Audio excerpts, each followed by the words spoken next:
Hello guys, ako si Jesse Boy. Ito ang aking digdig. Guys, alam kong particular sa inyo na nakakapanood kayo ng mga balita sa araw-araw sa pagbubukas natin ng TV, Facebook, YouTube, TikTok at marami pang mga platform ng social media news.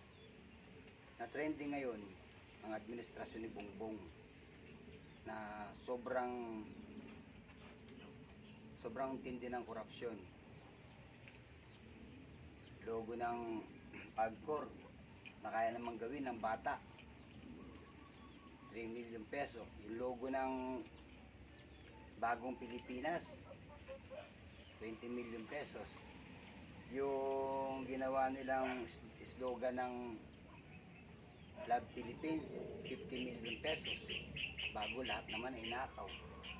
Alam naman na ninyo siguro yun yung balita yun. Tapos itong ating Vice Presidente na si Sara Duterte ay napakatindi. Talaga naman. Isipin mo guys, ang personnel niya 433 mga militar at pulis na nakapaligid sa kanya. Kaya ngayon ang buong bansang Pilipinas ay nasa bingit ng kaguluhan. Araw-araw napapanood natin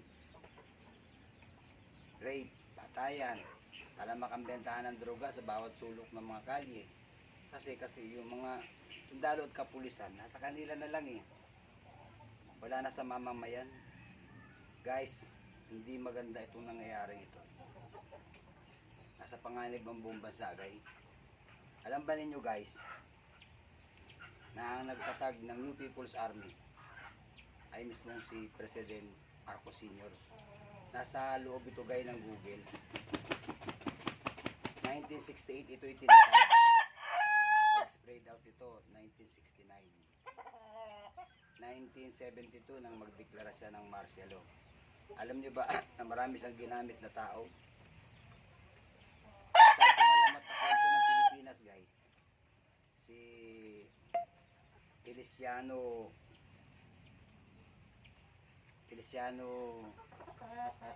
Luces ng taga-Antique. Pinahir niya papuntang Mindanao para doon magsaka. Pagdating sa Mindanao, hindi ararot itakang hinawakan ni Armalite at pinuksa gay ang mga Muslim.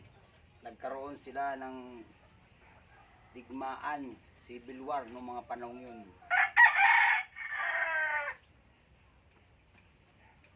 Sa patnubay ng PC, yung Philippines Constabulary, itong si Commander Toothpick ay gumagalaw. Supply ng baril at bala, lahat, pati pera. Kaya malakas ang loob niya na gumawa ng karumal-dumal na krimen. Maraming Muslim at mga sibilyan ang nadamay noong panahon yun guys. Natigil lamang ang kaguluhan ito guys noong ang mga Muslim at taga Mindanao ay nagpadala ng sulat sa mga Muslim country. At dinalhan nila ng notice yang si President Marcos ng President ng Libya o ng basta mga Muslim country. binigyan si Marcos ng sanksyon na hindi siya bibigyan ng gas o gasolina. Kaya natigil agad-agad guys. Nawala ang rebellion o kaguluhan sa Mindanao. Alam nyo kung saan lumipat? Sa Bicol. Dito nagsimula yung pangalang ka Roger, ka Hector, ka Hasmin, ka Ligaya, Commander Dante, Commander Balwig at napakarami pa. Lumaganap ito guys sa buong Pilipinas. Ngayon guys, may balak na naman sila na paglaruan na naman ang mamamayan Pilipino. Kinakabahan ako guys, baka maulit na naman ang rebellion at deklarasyon dahil sa ginagawa ni Marcos Jr.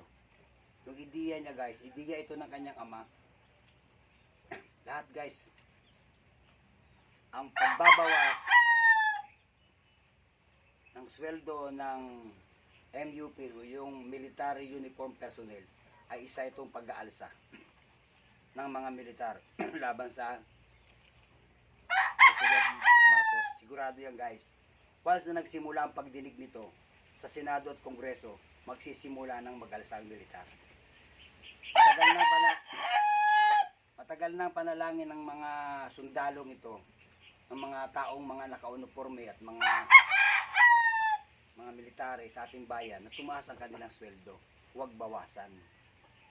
Tanda ito guys ng senaryo na may gusto silang gawin, at yung pagtaas ng mga bilihin guys, isa lamang yan sa mga motivation nila. Nagagawa na naman sila ng mga bagong senaryo upang ang taong bayan ang mag-alsa at magdeklara na naman ng martial ito si Bongbong Marcos. Nakakatakot ito guys. May nakikita akong kakaibang kinikilos ni Bongbong at yung kanyang partido. Guys, nakakatakot talaga ito siya guys. Ewan ko kung guys, ako kasi guys, ipinanganak ako ng dekada 60. Kaya 23 years ko nakasama itong si Marcos Sr. Walang kaduda-duda guys, na nakita ko ang mga ideya niya kung paano niya ginawa ng kwento ang bansa, at pinalalabas niya na maraming ang MPA at ang militar ay iisa ang nagpapasweldo. Bakit nagkakaroon ng ambusan doon sa mga daan? Kasi may double spy. May spy ang militar para sa MPA. May spy naman ang militar, ang MPA para sa militar. Nagpapalitan sila ng impormasyon, kaya nauso yung mga ambusan. Nagre-report ang dalawang espiya na parehas pinasisweldo ng gobyerno. Pinagsasabong ang dalawang pwersa. Ngayon guys, parang gusto nilang ulitin Nakakapagtaka, ang dami ng mga sundalo ni Sara Duterte, 443. Aanoin niya yung ganong karami? Para bang napakatindi ng panganib na nakabang sa kanya sa daan? Na i-assassin siya para kunin yung lahat? Hindi yata ganun ang nasa batas guys Ang alam ko, ilan lang yan sila na pwede ibigay sa Pangulo o sa Vice Presidente na magbantay yung PSG kung tawagin. Ang nakakatakot dito guys, ang paggagatong nila. Itong balitang ito na masyado ako nung mapanood ko to guys, masyado ako nabahala. Ito ang magbubunga guys ng alsamasa. Pakinggan yung mabuti ang balita. Ito'y napanood dito. Tiyak na tiyak ko sa inyo dahil trending ito. Mariing kinontra ni Cagayan de Oro Representative Rufus Rodriguez ang mungkahi ni Finance Secretary Benjamin Diokno na ihinto ang pagpapatupad ng Free College Education Program. Ayon kay Rodriguez, maraming mahihirap na estudyante ang maaapektuhan kung ihihinto ang programa.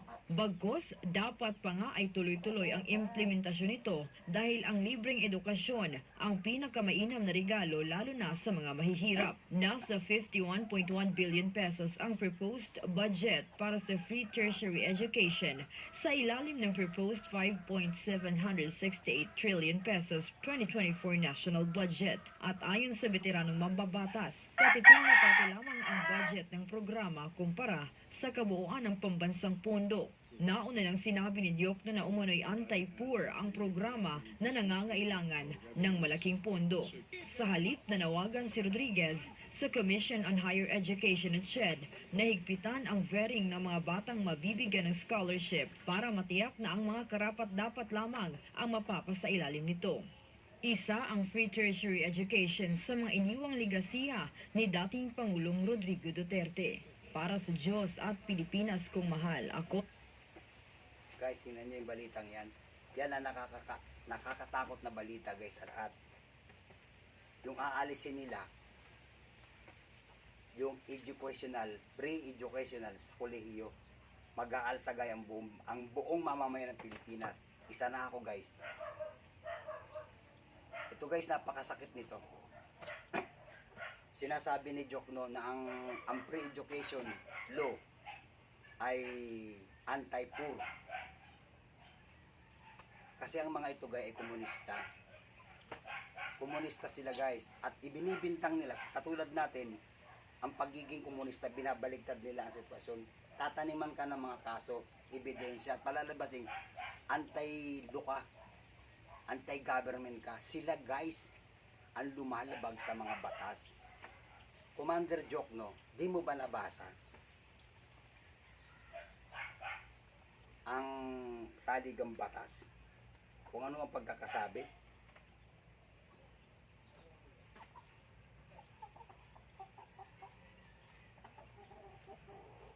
Kasi ito si Jokno guys, ito ay Supremo ito guys ng mga NPA. Ito ang utak ng kilusang Alsamasa na pinaglalaban ng gobyerno, militar versus NPA, pero iisa lang ang nagpapasweldo. Guys, hindi tanga ang mga NPA guys para umakyat sa bundok at magtago doon ng wala sweldo. Kung pribadong sektor ang nagpapasweldo nito guys, hindi niya tatagalan ng 1 taong pagpapasweldo sa mga rebuilding ito. Kinukuha ang pondo guys sa milita, sa budget ng bansa. Ito yung tinatawag ngayon ni Sara Duterte na confidential intelligence fund. Kaya ganyan na lang kalaki ang hinihingi nila guys. Kasi parang nagsisenaryo na naman sila, gumagawa na naman sila ng mga kwento para pagsabungin ng Pilipino. Ang mga Pilipino ngayon guys, masama na iniisip. Bakit? Galit na ang higit sa kalahati o halos lahat na ng Pilipino ngayon nagagalit, maliban na lang doon sa mga makamarkos na solido. Talaga hindi na natin sila kayang pigain guys, kasi sila ano na yan mindset na hindi na kaya kahit anong gawin guys, kahit pa lumalabag na ang mga Marcoses na ito guys, Marcos pa rin sila, solid sila hindi na natin sila kayang tigtahan pa dahil sarado ang isip ng mga to lockdown sila guys. Commander Jokno, meron ka na naman pinaplanong matinding kaguluhan. Bago matapos siguro tong termino ni Bongbong, magagawa na naman kayo ng senaryo. Pagsasalpukin mo na naman ang kapwa Pilipino. Guys, kinantayan ng asin guys. 1917 nang sumikat ang kantang asin na ito na ang pamagat ay Cotabato. Pakinggan yung lyrics at kanta, ang linaw guys. Ako ay sinilang sa isang bayan ng Cotabato. Kasing gulo ng tao, kasing gulo ng isip mo. Kapwa Pilipino ay pinaglalaban mo. Sino ang binabanggit ni Asin? Si Marcos guys. Pinaglalaban ni Marcos ang Kristiyano at ang Muslim. Natigil lang yan guys dahil nagpadala ng sanksyon ang mga Muslim country kay Marcos. Malinaw yan guys. At ang Asin na ito guys, yung grupo ng Asin na ito na sikat na banda noong dekada 70, nakakulong yung mga yan. Hinaras yan ni Marcos. Buhay pa nga mga ngayon guys. Pwede nyo silang tanungin. Hindi kayo naniniwala sa mga sinasabi ko. At yung pamilya ni Feliciano Luces, buhay pa rin sila hanggang ngayon guys. Maaari ninyo kung kayo may malawak na pera, pwede nyo silang interviewin o i-vlog. Ako guys, hindi ako nagbablog hindi ko ni-review kasi kasabayan ko ang panahon ni Marcos. Senior na ako guys inaabot ko yan. Kaya balangkas ko ang mga nagdaan. Mga senaryong walang katotohanan, nagpasabog daw ng bomba ang mga MPA sa Mindiola. Ito to guys, sila nagpasabog mismo militar. Parang gumawa ng kwento sila Imelda. Senaryo lahat. Ito guys, sigurado ko. Itong kwento na to, pag nagsimula ang pagdinig nito guys, magkakaroon ng may civil war. Militar sa militar. Pilipino sa kapwa Pilipino. Dahil dito sa dalawang proposal ni Jokno, natanggalan ng sweldo, bawasan ng sweldo ang mga military. Sabi ni Secretary Galvez,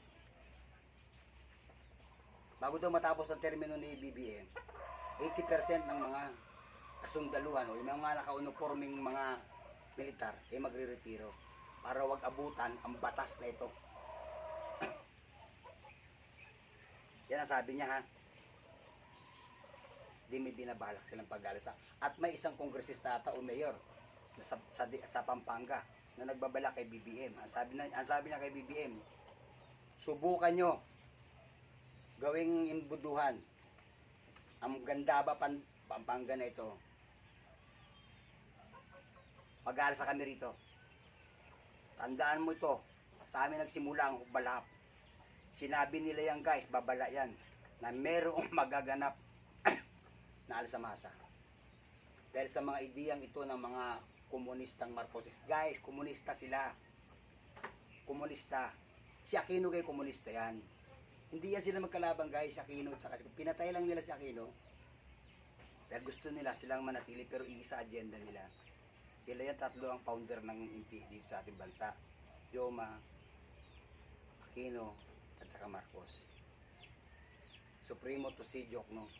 Ngayon pinaglalaban nila guys. Ngayon naglalaban na guys ang dalawa. Ang buyer ng bigas at saka yung nagbibenta ng bigas. Hindi kaya ang 41. Marumi. Pangit. Tapos yung isa naman sabi nung ano. Hindi kaya malulugi kami. Kamu guys ha. Pinagsasalpok na nila guys. Sinuumpisahan na nilang paglabanin. Ito pang matinding kalokohan ni PBM guys. Once na ito ay nagsimula na ang pangdinig nito at nilitis ito sa plenaryo ng Senado at Kongreso, ang pag-alis ng pre-tuition education sa college, magkakagulo na guys. Sigurado ko yan. Isa na ako guys sa mag-aalis at ang anak ko. Bakit? Wala ka ng chance guys na mag-aral. Sa panahon ni Marcos guys, 2% lang ng mga Pilipino ang nakakapagtapos sa kolehiyo. Sa 100 kabataan, 2 lang o 1 ang nakakapagpatuloy sa kolehiyo. Bakit? Dahil sa napakamahal ng edukasyon at hindi libre ang pag-aaral. At mababang masyado ang sweldo. Totoong sintabos ang bilin, sintabos din ang sweldo ng tatay ko. Lahat ito guys, ideya nila. Ang mga kaguluhang ito ay luma ko na. Napanood ko na. Napanood ko na po sa tatay niya. Guys, kailangan anuhin natin itong ginagawa nila, kontrahin natin dahil hindi ito maganda. Commander Diokno, hindi mo ba nabasa? Ang saligang batas kung ano ang pagkakasabi. Ganito ang pagkakasabi sa pambungad pabalat ng panimula ng ating konstitusyon. Kami po ang makapangyayaring sambayanang Pilipino na humihingi ng tulong sa makapangyarihan Diyos upang bumuo ng isang makatarungan at matatag na lipunan at magtataguyod ng isang pamahalaang kakatawan sa aming mga mithiin at mga longgatiin. Magtataguyod ng kabutihan sa bawat isa at mga ngalaga at magpapaunlad ng amin. Hindi mo ba ito nabasa? Napakalinaw. Ang batas na nilikha ng mga Pilipino ay sagrado, nanggaling sa karunungan ng Diyos. Gumawa sila ng mga batas para mapakinabangan ng buong mamamayan. At may sinabi pa sa isang article na nabasa ko, Bill of Rights ata ito, Article 2, Section 5, dapat ang pamahalaan ay gumagawa ng kagalingang panglahat upang matamasa ng buong sambayanan ang biyaya ng demokrasya. Ang linaw ng sinabi ng batas, Diokno. Kagalingan pang lahat. Ang ginagawa ninyo ngayon, sakit ng lahat. Sakit sa bulsa, sakit sa pag-iisip, sa lahat. Anak kayo ng demonyo, mga salot kayo. Sumobra na, talino ninyo eh. Tapastangan kayong masyado. Pag nagsimula ang pagdinig na ito, naaalisin na. Dahil daw ito ay unsustainable daw. Walang budget na sasapat. Hindi lang ikaw magaling sa math, Diokno. At hindi na problema ngayon ng matematika kahit ilang trillion pa ang dami ng tao. Dahil meron ng AI, Artificial Intelligence na. Isang bata nga ngayon na hindi ninyo sinuportahan eh. Nagtap sa Amerika eh. Pinakamagaling na mathematician ngayon eh. Puro kayo unsustainable. Bago ibaba ang batas na budget na kwenta na ng mga matatalinong matematika dito sa ating bansa na appointed ninyo at bilang na nila kung ilang kolehiyo ang mag-aaral ngayong taong ito at kung ilan ang sustentado ng pre-tuition education. Bilang na paano mo masasabing unsustainable at ang mga colonel general o mga personnel na uniform bilang na kung ilan ang magpipensyon ngayong taong ito. sapat ang pondo at sobra. Kayo itong sustainable sagana kayo sa lahat Lahat nag-hire na kayo masyado. Pinakamalaking ginastos sa lahat ng presidente, kalipad-lipad ni Bongbong siya. Pinakamalaking presidente na nangutang sa buong, si Bongbong din. Lahat na, pati si Sara Duterte. Guys, maging aware tayo sa ginagawa ng mga komunistang ito. Huwag kayong maniwala guys. Meron pa, pala ako napanood na balita. Ito, matindi ito guys.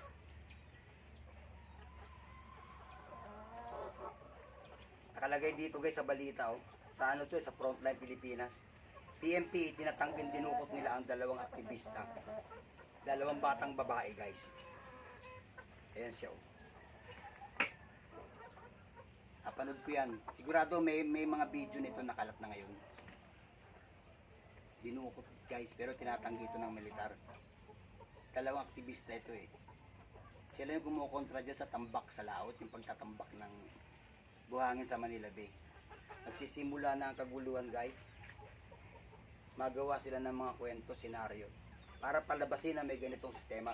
Guys, alam mo ang ating bansa guys,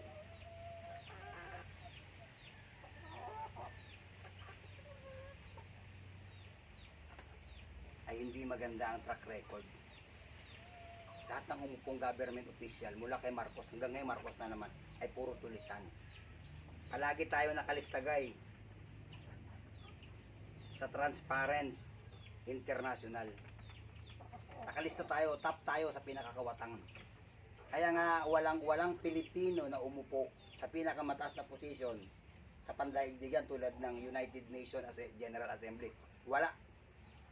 Wala rin tayo doon nakaupong doktor sa na pinaupo nila o anumang mga partition diyan sa mga samahang pandaigdigan. Hindi sila nagbuboto ng Pilipino. Bakit? Matik gay kawatan. Yan ang isa sa mga batayan guys. At patuloy ang pangangawat nila.